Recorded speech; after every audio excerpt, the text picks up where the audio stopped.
channel. Today I wanted to show you my sim rig, something that I kind of conceived of and built myself, and I think a lot of other people could do it too because it wasn't really that difficult.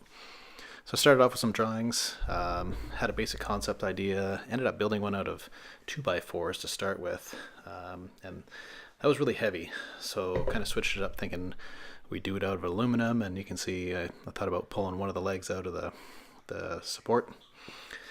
Snapped a couple of pictures of all the supplies that I was going to use and ended up building this on the first go. So you can see a basic rectangle on the bottom, rectangle on the top, and a couple of those angled side brackets so it didn't lean back and forth.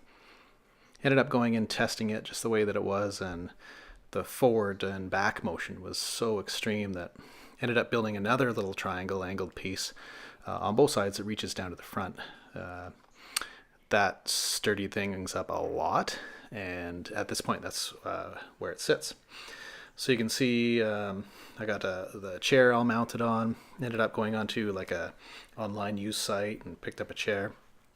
Waited a while, tried to get a Fanatec wheel, but their shipping into Canada was just ridiculously expensive, so ended up going with a Thrustmaster and kind of wired it up as neat and tidy as possible, and you know, just I've been using it like this for a while, and so far so good.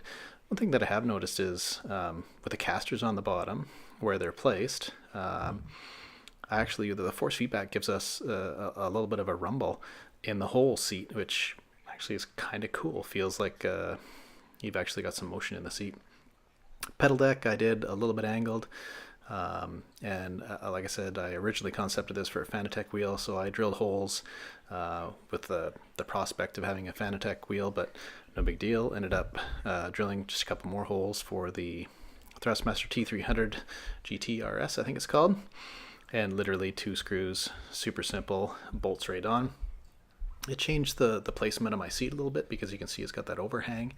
But realistically, not a big deal. It's a couple of inches, and the seat I've got ends up sliding back and forth, so my son can play it. He's probably mid 5 foot, and I'm just about 6 foot, so works well. You can see the T-bars and the L brackets that I just slapped it all together with. Realistically, if you had somebody that does some aluminum welding, that would make it a lot stronger because some of my cuts aren't perfectly square. And you can see lots of extra little holes. This is a prototype. The casters, you can see I put some lockers on the back so that when you are playing, it's not going to move around. And 2 on the back seems to do it, which is great. And it's a fantastic addition because as you're cleaning up or you're not going to be playing and you want that area cleared out, you just grab it and roll it around. This is something I discovered quite quickly. Is I had some rubber feet on the bottom. It was nice and solid. It was great, but when it was time to move it, it was a pain in the butt. The frame itself is very, very light, but the seat with all the mechanism and everything else that's into it is pretty heavy. So having it on wheels was a huge help. So that's the short and sweet version of how to build a sim rig. It really is not that complicated. A couple of straight cuts, a couple of drill bits, and some hardware, and you're off to the races, literally. Find yourself a seat. I'm sure there's lighter ones. This particular seat is made for a real car, so it's heavy. You could probably get a sim seat that's a lot lighter, make things even easier on you.